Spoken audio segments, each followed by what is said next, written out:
If someone's a jerk, whose problem is that? Now, we're quick to say that's their problem, but I would challenge, are they really having a problem with their jerky behavior? Or are they maybe enjoying a nice peaceful dinner with their families, even as you're complaining to your family about their jerky behavior? I'm Sherry Prindle with the Certified Coaches Federation, and often when I teach training seminars, people ask, if they're the jerk, why am I the one who has to change? And the answer is because they're not actually having a problem with their behavior. But if it's bothering you, then you're the one who's being bothered, and you want to fix the botherment that you're feeling by changing. In the end, no one can actually get into my head and cause me to feel anything. No one can get into my life and force me to do anything. That's all up to me. So if I'm feeling bothered, if I'm feeling upset, if I'm feeling frustrated, guess what? They're not making me frustrated or making me mad. They're just doing what they're doing. And I am at cause in my feelings. Man, sometimes that's hard to hear because we really want it to not be us.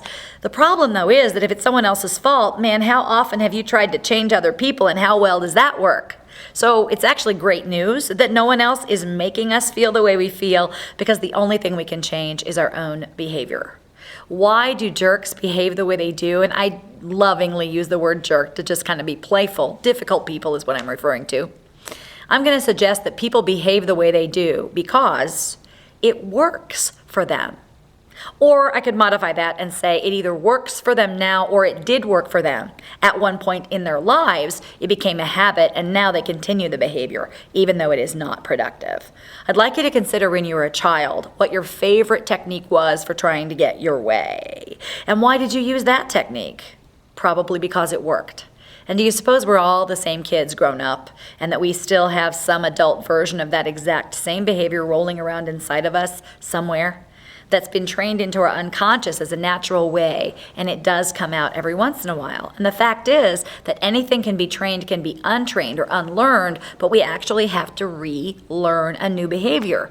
You can't stop a habit. You have to replace it with something else. So identify what your own jerky behaviors are. Then identify how you would like to behave instead and set up a nice accountability structure to help you follow through for 21 days to begin starting a new habit so that you can stop your own jerky behaviors.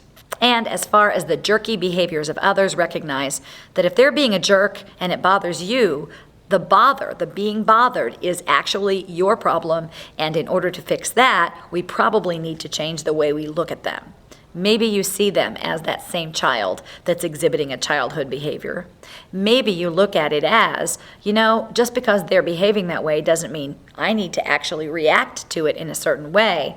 And if they're behaving that way, I kind of feel sorry for them, because they probably don't know that it's coming across that way. They're probably experiencing some kind of insecurity as they're behaving that way, and maybe you can either feel amused by their behavior or maybe compassionate towards them about their behavior. At the very least, you can take on some sort of an aloofness, recognizing that if someone's a jerk, it doesn't have to be anyone's problem as long as it's not bothering you.